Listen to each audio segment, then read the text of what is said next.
Estimados alumnos, bienvenidos nuevamente a la unidad 4, Introducción a las estructuras dinámicas. Hoy vamos a tocar el tema número 3, que hace referencia a los árboles. ¿Qué cosa es un árbol? Un árbol constituye una estructura de datos jerarquizada y que tiene una multitud de aplicaciones como, por ejemplo, análisis de circuitos, representación de estructuras de fórmulas matemáticas, organización de datos en base de datos, representación de la estructura sintáctica de compiladores, etc. Es decir, este árbol nos va a permitir a nosotros utilizar diferentes nodos de tal manera que en base a algún tipo de decisión o en base a algún tipo de relación podamos relacionar y utilizarlo en diferentes aplicaciones. Ahora, ¿cómo estará constituido un árbol? Bueno, está constituido por una colección de elementos denominados nudos.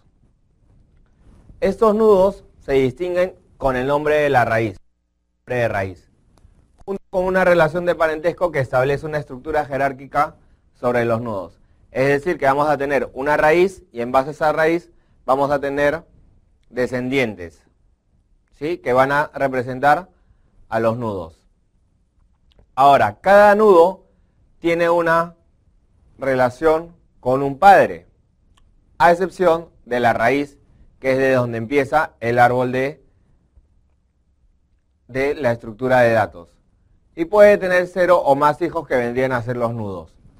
Ahora, dentro del árbol también vamos a definir lo que son las hojas. ¿Qué cosa viene a ser una hoja? Un nudo sin hijos. Entonces, para graficar este árbol, vamos a ver como ejemplo una tabla de contenidos de un libro. En resumen, un árbol es una estructura de datos jerarquizadas, tal como vamos a ver en el gráfico. Cada dato reside en un nudo y existen relaciones de parentescos entre nudos. ¿Qué quiere decir esto? Por ejemplo, si nosotros tenemos un libro, sabemos que este libro tiene capítulos. Estos capítulos vendrían a ser los nudos. Ahora, cada uno de esos capítulos tiene subcapítulos, en los cuales tendríamos ese subcapítulo 1.1, subcapítulo 1.2, subcapítulo 2.1, subcapítulo 2.2. Estos subcapítulos vienen a ser nudos, pero vienen a ser nudos hermanos. ¿Por qué? Porque están en el mismo nivel. Ahora, tal como se ve en el gráfico, la raíz vendría a ser el libro. ¿Sí? ¿Por qué? Porque a partir de ahí tendría sus hijos, que son C1, C2 y C3. Ahora, al lado derecho del gráfico vemos que tenemos nudos independientes, nudos que están solos. Estos nudos, tanto el C3 como el S2.3, vienen a ser hojas. ¿Por qué vienen a ser hojas? Porque son nudos independientes. No hay ningún otro nudo que descienda de estos. Ahora, cuando hablamos de parentesco, vemos que el capítulo 1, capítulo 2 y capítulo 3 descienden del libro. Entonces, libro viene a ser el padre. Si bajamos un nivel más, vemos que el subcapítulo 1.1 y el subcapítulo 1.2 descienden del capítulo 1. El capítulo 1 vendría a ser el padre de ellos, ¿no? Entonces, es por esto que se menciona que este árbol viene a ser una estructura de datos jerarquizada, ¿sí? Porque hay niveles en los cuales se van a poder implementar o se van a poder distinguir los diferentes niveles de jerarquía. Ahora, hay diferentes formas de representar a estos árboles.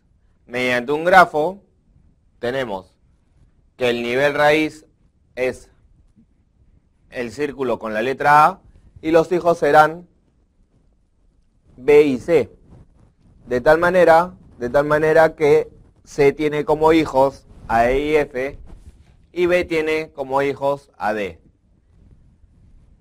Mediante un diagrama encolumnado, tenemos que A viene a ser el padre, dejamos una tabulación, B es el hijo de A, dejamos una tabulación, D es el hijo de B. E igual con la letra C, que viene a ser el hijo de A, ¿no? Y C tiene a su vez dos hijos que vienen a ser E y F. Entonces acá podemos ver que podemos representar los gráficos o representar los árboles utilizando dos formas diferentes, mediante un grafo o mediante un diagrama encolumnado. Vamos a definir ahora cómo es que vamos a recorrer un árbol. ¿Sí? Vamos a ver cómo recorremos un árbol de manera recursiva. Entonces, un nodo simple, n, constituye un árbol. ¿Sí? O sea, tan solo un nodo ya es un árbol. A este nodo, n, se le conoce como raíz del árbol. ¿Sí? Se le conoce como raíz del árbol. Ahora, dentro del árbol, dentro de la raíz del árbol, vamos a distinguir a T1, T2 y TK. Estos son árboles, estos también van a ser árboles, pero con sus raíces N1, N2, NK respectivamente. Ahora, sonará un poco extraño, pero estos árboles pueden pertenecer o pueden construir un nuevo árbol haciendo que N, o sea, el nodo raíz, sea el padre ¿de quién? De los nodos N1, N2 hasta NK. De tal manera que N pasa a ser la raíz y N1, N2 hasta NK pasan a ser los hijos. Continuamos con las definiciones que vamos a tratar dentro de un árbol. En principio está el camino. ¿Qué cosa es el camino? Es una secuencia de nudos tales que cada uno es hijo del anterior. Es decir, si yo tengo un hijo A y B, pertenecen al árbol N. ¿Sí? De tal manera que N viene a ser el padre y A y B los hijos. ¿Cuál va a ser el camino? El camino será el tramo que conecta al padre con los hijos. La longitud del camino viene a ser el número de nudos que tiene. ¿A qué nos referimos a esto? Que si tenemos 4 o 3 jerarquías, vamos a contar cada una de las conexiones que haya hasta llegar al nodo que queremos utilizar. ¿Sí? El antecesor, tal como su nombre lo indica, es un nudo antecesor de otro sí. Es decir, es el nodo anterior. Ahora, este antecesor siempre se va a dar cuando hay un camino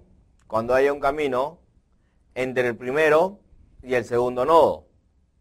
¿Sí? El antecesor siempre se va a poder dar cuando exista un camino entre dos nodos. Descendiente. Un descendiente básicamente se va a dar si es que hay un camino del segundo al primero. Es decir, si hay un camino desde B hasta N, se podrá decir que B es descendiente de N. Subárbol o rama viene a ser un nodo y todos sus descendientes. O sea, un subárbol o las ramas podrían ser del gráfico que tenemos en esta diapositiva. Tenemos que N es el árbol y los subárboles serán T1, T2 hasta TK, ¿no? Ahora, ¿cómo es que vamos a trabajar con los árboles? En principio, podemos tener dos tipos de ordenamiento para los árboles. Primero, de izquierda a derecha, o en segundo lugar, de derecha a izquierda. Tal como vemos tal como vemos en la figura. Estos dos árboles, que a su vez están ordenados, son diferentes árboles. ¿Por qué? Porque de A a C hay un camino y de A a B hay otro camino. Entonces, ¿cómo es que nosotros podemos ordenar estos nudos? ¿O cómo es que podemos recorrer esos nudos? Existen tres modos que vamos a ver a continuación. Existe el preorden, el posorden y el inorden. Ahora, ¿cómo es que se recorre el nudo? ¿O cómo es que se recorre un árbol que está conformado por varios nudos? Si utilizamos el preorden, vemos que es N, el nodo T1, el nodo T2, el nodo TK. Si utilizamos el modo posorden, empezaremos por T1, T2, TK y el último en revisar será N. Y el inorden será que empezamos en T1, seguimos con N, T2 y TK. Entonces, en la figura B tenemos un ordenamiento. ¿Cuál va a ser este ordenamiento? De preorden. ¿Cómo sabemos que es de preorden? Porque nos está indicando cuál es la ruta que va a seguir para poder llegar al último nodo, ¿no? Entonces vamos de 1 a 2, de 2 a 5, de 5 a 8, de 8 a 5 nuevamente, de 5 a 9, de 9 a 5 nuevamente, pasamos del 5 al 3, ¿sí? Del 5 al 3, del 3 al 6, del 6 al 10, del 10 nos vamos hasta el 7, del 7 al 4 y volvemos al último o al primer nodo. Entonces estamos recorriendo todo el árbol. Esa es una forma de recorrer. Vamos a profundizar más en los modos de ordenamiento en la siguiente ordenación cuando empecemos a ver el orden de preorden. Ahora, estos tipos de ordenación se definen recursivamente de la siguiente forma. 1. Si el árbol T es nulo, entonces la lista está vacía. Entonces la lista T se podrá leer en preorden, posorden e inorden. Si T tiene un solo nudo, entonces el nudo de la lista de T estará o se podrá recorrer en preorden, posorden e inorden. Vean los diferentes casos. Si T consiste en un árbol con una raíz y subárboles T1, T2, TK, como en la figura de arriba, en la figura anterior, la lista de T en preorden es la raíz N seguida de los nudos T1 en preorden, luego los nudos de T2 en preorden hasta finalizar con la lista de TK en preorden. Como ven, son tres modos, son el modo de recorrer en preorden. Si utilizamos el modo inorden, es la lista de los nudos de T1 en inorden seguida de la raíz N, luego los nudos de T2 hasta TK, cada grupo de nudos en inorden, ¿no? Es decir, empezando con el de la izquierda. La lista de T en posorden también se podrá leer empezando en T1, luego los nudos T2 en posorden y así hasta la lista TK en posorden finalizando con el nudo raíz N. ¿Sí? Y el cuarto método podemos decir que es para producir esas tres ordenaciones de nudos a mano, consiste en recorrer los nudos en la forma que se indica en la figura B de arriba, ¿no? Es decir, para ordenar en preorden se lista cada nudo la primera vez que se pasa por él, para posorden la última vez. Para inorden se listan las hojas la primera vez que se pasa por ellas, pero los nudos interiores la segunda, ¿no? Tal como se muestra en la figura B de la diapositiva anterior. Entonces, el preorden. El preorden consiste en visitar el nodo actual, ¿sí? En visitar el nodo actual y después visitar el subárbol izquierdo. Y una vez visitado, visitar el subárbol derecho. Es decir, es un proceso recursivo por naturaleza. Si se hace el recorrido del árbol de la figura 1, las vistas serían en el orden siguiente, ¿no? A, B, D, C, E y F. Tal como lo podemos visualizar en la figura de la diapositiva anterior. El algoritmo que se utiliza para declarar o para visualizar un árbol en preorden o recorrer un árbol en preorden es tal como sigue a continuación. El método preorden, en el cual se va a declarar o se va a asignar un par de argumentos, n que indica el nudo y a que indica el árbol, vamos a listar todos los nudos. ¿Para qué? Para que cada hijo h de n, y empezando por la izquierda, ¿qué es lo que va a hacer? El preorden. Es decir, el recorrido que hemos indicado anteriormente.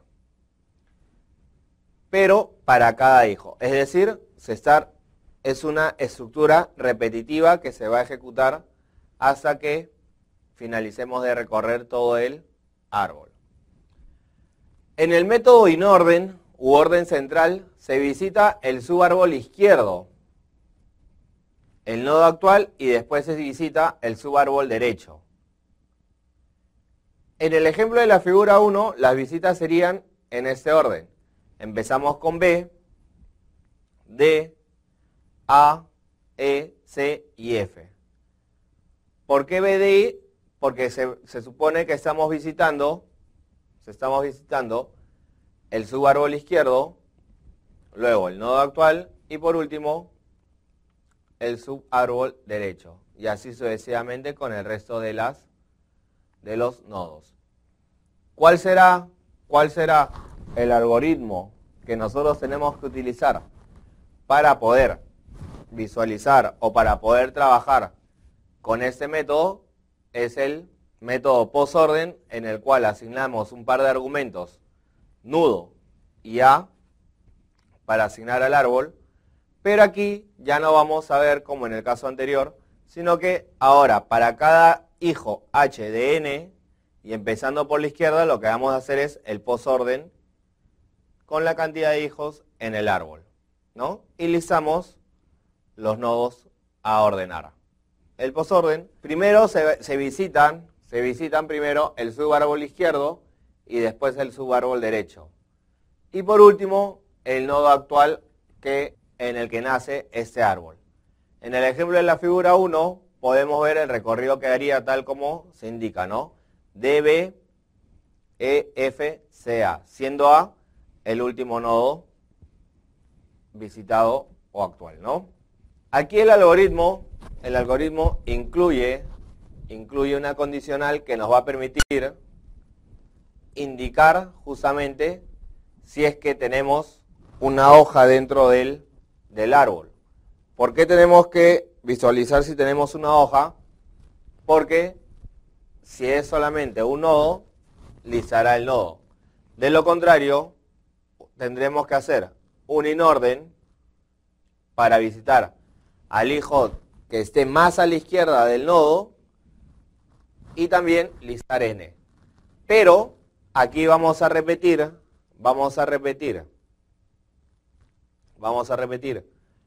que para cada hijo de n, excepto el más de la izquierda y empezando por la izquierda, ¿qué es lo que vamos a hacer? Un inorden. ¿Para qué? Para poder realizar el recorrido en posorden. Muy bien, una vez que hemos visto cuántos tipos de recorridos podemos realizar, vamos a ver qué cosa es un árbol binario. Este árbol binario básicamente es un árbol orientado y ordenado, en el que cada nudo puede tener un hijo izquierdo y un hijo derecho. Tal como vemos en la figura. Aquí tenemos que un árbol ordinario únicamente tiene como descendiente final 5, pero un árbol binario podría tener un hijo izquierdo o un hijo derecho, pero no una sola hoja. ¿Sí? Es decir, que la hoja va a tener descendientes aún. ¿Qué operaciones podemos realizar con los árboles? Primero que nada tendríamos que realizar las operaciones de constructor. ¿Por qué tenemos que realizar las operaciones de constructor? Porque primero tenemos que crear el árbol. En segundo lugar, vamos a crear los elementos. Es decir, en el algoritmo vamos a tener que asignar como argumento un elemento para que nos retorne un árbol ya con algunos elementos. Además de insertar el elemento, como tercera operación, tenemos que construir cuál va a ser la rama izquierda y cuál va a ser la rama derecha. De tal manera que nos retornará el árbol específico. Ahora, una vez que ya hemos ingresado los datos y ya hemos ingresado las ramas, tanto a la izquierda como a la derecha, también podemos eliminar todo este árbol, haciéndolo nulo. ¿Sí? De tal manera que no asignamos ningún argumento y este algoritmo o este recorrido por el árbol o esta operación con el árbol nos dará un elemento vacío, ¿no? Ahora, si el árbol está vacío, solamente nos va a retornar dos valores, de tal forma que tendremos un booleano, ¿no? Si está vacío nos dará como resultado true y si está falso nos dará como resultado false. El iterador lo que va a hacer es definir el ciclo de veces que vamos a recorrer el árbol hasta encontrar el dato que nosotros queremos utilizar o que queremos visualizar. Muy bien, aquí tenemos algunas operaciones con los árboles. El control sin parámetros básicamente crea un árbol binario vacío. El constructor con un parámetro va a crear un árbol binario con un único elemento que será su raíz. Un constructor con 3 parámetros crea un árbol binario cuya raíz es un nudo conteniendo el elemento indicado y haciendo que su hijo izquierda sea rama izquierda y su hijo derecha sea rama derecha. Las ramas pueden estar vacías y en ese caso no se añade hijo izquierdo o derecho respectivamente. Es decir, si los datos que vamos a insertar o los datos o las ramas están vacías, no vamos a poder insertar hijos en cada una de estas. Bueno, muchas gracias. Hasta aquí hemos visto el tema árboles. Hemos visto cómo podemos graficar los árboles, qué operaciones podemos realizar entre árboles y hemos visto que podemos utilizar tanto árboles simples como árboles binarios. Con ustedes, hasta una próxima ocasión. Me despido, no sin antes enviarles un saludo de la Universidad Privada Telesub. Con ustedes, hasta una próxima ocasión.